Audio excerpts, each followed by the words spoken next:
2025년 1월 바르샤바에서 제 이름은 야쿱 코알스키입니다.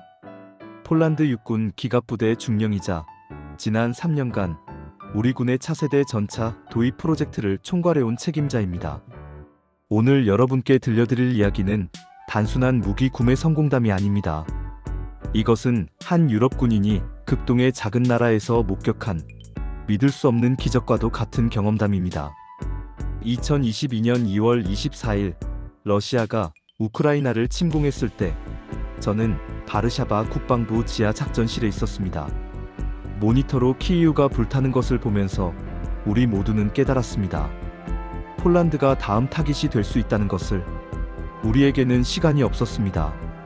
우리의 낡은 소련제 T-72 전차들로는 현대전을 치를 수 없었습니다. 그날 밤 긴급 국가안보회의가 소집되었습니다. 저는 손이 떨렸습니다. 폴란드의 운명이, 우리 가족의 안전이, 다음 세대의 미래가 우리의 선택에 달려 있었으니까요.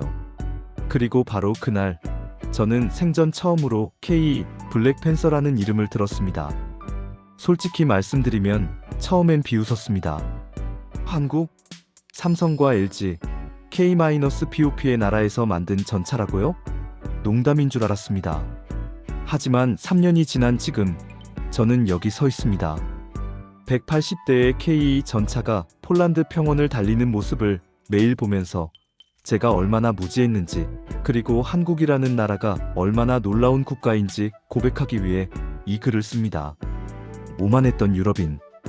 2022년 3월 저는 독일 크라우스 마이너스 마파이 베그만 KMW 본사를 방문했습니다.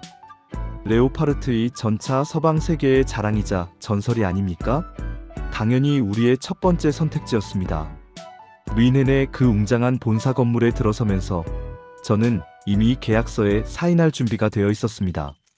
하지만 독일 측 협상 대표는 차갑게 말했습니다. 납기는 최소 8년입니다. 생산 라인이 이미 가득 차 있거든요. 그리고 폴란드의 겨울기후? 글쎄요. 우리 엔진은 원래 중부 유럽용으로 설계되었는데 특별 사양을 원하시면 추가 비용이 발생합니다. 그리고 기술 이전은 불가능합니다. 8년이라고요? 러시아 탱크가 바르샤바 외곽에 나타날 때까지 기다리라는 겁니까? 저는 분노와 절망을 동시에 느꼈습니다. 이것이 바로 유럽의 현실이었습니다. 70년 동안 미국의 우산 아래서 편안하게 살아온 서유럽 국가들은 진짜 위기가 무엇인지 잊어버린 지 오래였습니다. 프랑스의 르클레르, 미국의 에미레이 에이브람스, 하나같이 똑같은 대답이었습니다. 죄송합니다만 현재 생산 능력이, 납기가 최소 5-7년, 우크라이나 지원 물량 때문에. 저는 좌절했습니다. 폴란드는 NATO 회원국입니다. 서방의 일원이고 민주주의 국가입니다. 하지만 정작 우리가 도움이 필요할 때 우리의 동맹들은 엑셀 시트와 생산 스케줄만 들이밀었습니다. 그때 국방부 차관이 조심스럽게 제안했습니다. 야쿱, 한국 측에서 제안서를 보내왔네. 한번 검토해보는 게 어떨까? 저는 피식 웃었습니다. 차관님, 제정신이십니까? 한국이요? 그들이 뭘 압니까? 전차는 독일이 최고입니다. 유럽의 자존심을 걸고서라도 저는. 야쿱, 차관이 제 말을 끊었습니다. 자존심으로 러시아 탱크를 막을 수 있나? 일단 드러나 보게. 충격의 시작. 2022년 4월 현대로템 측 대표단이 바르샤바에 도착했습니다. 솔직히 저는 형식적인 미팅이라고 생각했습니다. 30분 정도 프레젠테이션 듣고 정중하게 거절하고 다시 독일이나 미국 측과 협상을 이어가려던 계획이었죠. 그런데 공항에서부터 뭔가 달랐습니다. 한국 팀은 15명이 왔는데 그중 12명이 엔지니어였습니다. 영업사원이 아니라 실제로 전차를 설계하고 만드는 사람들이 온 겁니다. 독일 팀은 10명 중 8명이 영업이었는데 말이죠. 더 놀라운 건 그들이 가져온 자료였습니다. 포장을 뜯자마자 저는 눈이 휘둥그레졌습니다. 폴란드 지형도, 폴란드 겨울기후 데이터, 폴란드-벨라루스 국경지대의 토양 샘플 분석, 심지어 폴란드 기갑부대 조직표와 운용 교리까지. 이 사람들은 대체 언제 이런 자료를 준비한 겁니까? 현대로템의 김상무라는 분이 유창한 영어로 프레젠테이션을 시작했습니다. 코왈스키 중령님, 우리는 지난 2개월간 폴란드를 연구했습니다. 귀국의 안보 상황, 지형적 특성, 기후 조건, 그리고 가장 중요한 것, 마이너스 귀국이 처한 시간적 절박함을 이해합니다. 그 순간 저는 등골이 오싹해지는 것을 느꼈습니다. 이 사람은 단순히 무기를 팔러 온 게 아니었습니다. 그는 폴란드의 생존을 이야기하고 있었습니다. 귀국에는 8년을 기다릴 여유가 없습니다. 김상무가 계속 말했습니다. 러시아가 우크라이나를 정복한다면 다음은 몰도바, 그 다음은 발트 3국, 그리고 그가 지도상의 폴란드를 가리켰습니다. 역사는 반복됩니다. 우리 한국인들은 그것을 너무나 잘 압니다. 저는 숨이 멎는 줄 알았습니다. 이 한국인은 1939년을 이야기하고 있었습니다. 독일과 소련이 폴란드를 양쪽에서 침공했던 우리 역사상 가장 어두운 그날을, 그리고 2022년에 폴란드가 다시 그런 운명에 처할 수 있다는 것을, 우리 한국도 같은 경험을 했습니다. 김상무의 목소리가 낮아졌습니다. 1950년 북한이 남침했을 때 우리에겐 제대로 된 전차가 단 한 대도 없었습니다. 그 결과가 어땠는지 아십니까? 3년간의 전쟁, 300만 명의 사망자, 국토의 완전한 파괴. 회의실이 조용해졌습니다. 폴란드 측 장교들 모두가 숨을 죽이고 있었습니다. 그래서 우리는 맹세했습니다. 다시는 그런 일이 일어나지 않게 하겠다고. 우리 스스로를 지킬 수 있는 무기를 만들겠다고. 그리고 우리와 같은 처지의 나라들을 돕겠다고. 김상무가 저를 똑바로 쳐다봤습니다. 중령님, 우리는 폴란드를 돕고 싶습니다. 단순한 비즈니스가 아니라 생존을 위한 파트너십으로서 말입니다. 그 순간 저는 처음으로 한국이라는 나라를 제대로 보기 시작했습니다. 이들은 70년 전에 폴란드가 지금 느끼는 바로 그 공포를 경험했습니다. 그들은 이해하고 있었습니다. 머리가 아니라 가슴으로. 불가능을 가능으로 납기는 얼마나 걸립니까? 제가 물었습니다. 솔직히 기대는 안 했습니다. 아마 독일이나 미국처럼 5-6년은 말할 거라고 생각했죠. 김상무가 미소를 지었습니다. 첫 배치 180대, 18개월 안에 인도 가능합니다.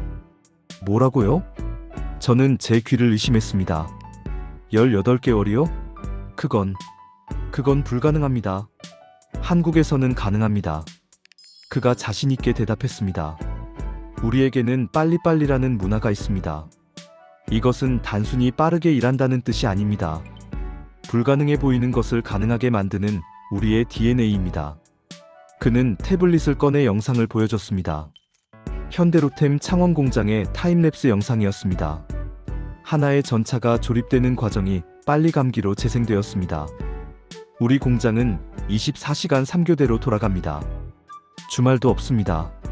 한국인들은 일할 때 절대 타협하지 않습니다. 폴란드 국방부 조달 담당 장군이 의심스럽다는 듯 물었습니다. 품질 보증은 어떻게 하시겠습니까? 그렇게 빨리 만들면 결함이 생기지 않습니까? 김상무의 대답은 충격적이었습니다. 우리는 각 전차마다 1247개 항목의 품질 검사를 실시합니다. 독일의 레오파르트 2가 890개, 미국의 에이브람스가 1020개입니다. 속도와 품질, 우리는 둘 다 선택합니다. 왜냐하면 이것이 생존의 문제이기 때문입니다. 저는 점점 더 이 사람들에게 끌려 들어가고 있었습니다. 하지만 아직 가장 큰 문제가 남아 있었습니다. 귀국의 겨울은 영하 30도까지 내려간다고 들었습니다. 제가 가장 중요한 질문을 했습니다. K 전차는 한국에서 개발되었는데 한국의 겨울은 폴란드만큼 춥지 않지 않습니까? 김상무가 고개를 끄덕였습니다. 정확한 지적입니다. 그래서 우리는 KEPL이라는 폴란드 특화 버전을 제안합니다. 특화 버전이요? 네. 엔진을 폴란드 기후에 최적화하고 냉각 시스템을 개선하고 배터리 히팅 시스템을 추가하고 트랙을 폴란드의 진흙과 눈에 맞게 재설계하겠습니다. 그가 설명했습니다. 하지만 말로만으로는 부족하다는 것을 압니다. 그럼 우리 엔지니어 팀을 폴란드에 보내주십시오. 이번 겨울 내내 여기서 테스트하겠습니다. 영하 30도, 폴란드의 진짜 겨울 속에서요. 저는 놀라서 말을 잃었습니다. 이번 겨울이요? 지금 4월인데 계약도 안 했는데 말입니까? 네. 김상무가 웃었습니다. 우리는 폴란드를 믿습니다. 그리고 우리 제품을 믿습니다. 계약은 나중에 해도 됩니다. 중요한 건 귀국이 제대로 된 무기를 갖추는 것입니다. 하루라도 빨리요. 그 순간 저는 깨달았습니다. 이것이 한국인들의 방식이구나. 말이 아니라 행동으로 증명하는 것. 계약서와 법률 조항이 아니라 신뢰와 헌신으로 파트너십을 만드는 것. 영하 30도의 기적. 2022년 12월 폴란드 북동부 수발키 훈련장. 제 군 생활 20년 중 가장 추운 겨울이었습니다. 영하 32도, 체감 온도는 영하 40도에 육박했습니다. 그곳에 한국 엔지니어 팀 8명이 도착했습니다. 그들을 처음 봤을 때 솔직히 걱정이 됐습니다. 다들 20대 후반에서 30대 초반으로 보이는 젊은이들이었거든요. 이 사람들이 폴란드의 살인적인 겨울을 견딜 수 있을까? 팀장인 박진우 수석 엔지니어가 저에게 인사했습니다. 중령님, 걱정 마세요. 우리도 한국에 겨울이 있습니다. 그가 농담처럼 말했지만 저는 속으로 생각했습니다. 한국의 겨울이 폴란드만 하겠어? 얼마나 제가 틀렸는지 곧 깨닫게 되었습니다. 첫날 아침 6시, 동이 트기도 전에 한국팀은 이미 훈련장에 나와 있었습니다. 그들은 KE 시제차 2대를 가져왔고 본격적인 할랭지 테스트를 시작했습니다. 엔진 시동 테스트, 영하 28도 조건에서 시작합니다. 박수석이 외쳤습니다. 첫 시도는 실패했습니다. 엔진이 걸리지 않았습니다. 저는 속으로 역시 안 되는구나 라고 생각했습니다. 하지만 박수석의 반응은 달랐습니다. 좋습니다. 정확히 어디가 문제인지 알아냈습니다. 연료 라인의 왁스 형성이 예상보다 빨리 일어나는군요. 그는 즉시 팀원들을 소집했습니다. 영하 30도의 야외에서 그들은 엔진 커버를 열고 연료 시스템을 분해하기 시작했습니다. 맨손으로요. 장갑을 끼세요. 제가 소리쳤습니다. 동상 걸립니다. 괜찮습니다, 중령님. 젊은 엔지니어 하나가 웃으며 대답했습니다. 정밀 작업은 맨손이 더 정확합니다. 우리 손가락은 훈련되어 있습니다. 저는 경악했습니다. 이들은 미쳤습니다. 제정신이 아니었습니다. 하지만 동시에 저는 알 수 있었습니다. 이들이 왜 한국을 세계 10위권 경제대국으로 만들었는지. 그들은 3시간 동안 야외에서 작업했습니다. 폴란드 병사들도 30분 이상 못 버티는 추위 속에서요. 그리고 마침내 엔진이 걸렸습니다. 성공! 박수석이 외쳤습니다. 하지만 그는 거기서 멈추지 않았습니다. 이제 영하 32도에서 테스트합니다. 저는 물었습니다. 왜요? 이미 됐잖아요. 박수석이 진지하게 대답했습니다. 중령님, 전쟁터에서는 모든 것이 최악의 상황으로 흘러갑니다. 우리는 영하 28도가 아니라 영하 35도에서도 작동하는 전차를 만들어야 합니다. 폴란드 군인들의 생명이 걸린 문제입니다. 그 말을 듣는 순간 저는 목이 메었습니다. 이 한국 청년은 한 번도 만난 적 없는 폴란드 군인들의 생명을 자기 일처럼 걱정하고 있었습니다. 밤을 새우는 사람들. 테스트는 3개월 동안 계속되었습니다. 그리고 저는 매일 충격을 받았습니다. 한국팀의 하루는 새벽 5시에 시작되어 밤 11시에 끝났습니다. 주말도 없었습니다. 크리스마스 날도 그들은 훈련장에 나왔습니다. 고향이 그립지 않으세요? 제가 박수석에게 물었습니다. 물론 그립죠. 그가 웃었습니다. 하지만 저희 할아버지가 6.25 전쟁 때 말씀하셨습니다. 전쟁은 크리스마스를 기다려주지 않는다고요. 러시아도 중령님의 크리스마스를 기다려주지 않을 겁니다. 저는 할 말을 잃었습니다. 이 사람들의 헌신은 도대체 어디서 나오는 걸까요? 어느 날 밤, 저는 우연히 한국팀 숙소를 지나가게 되었습니다.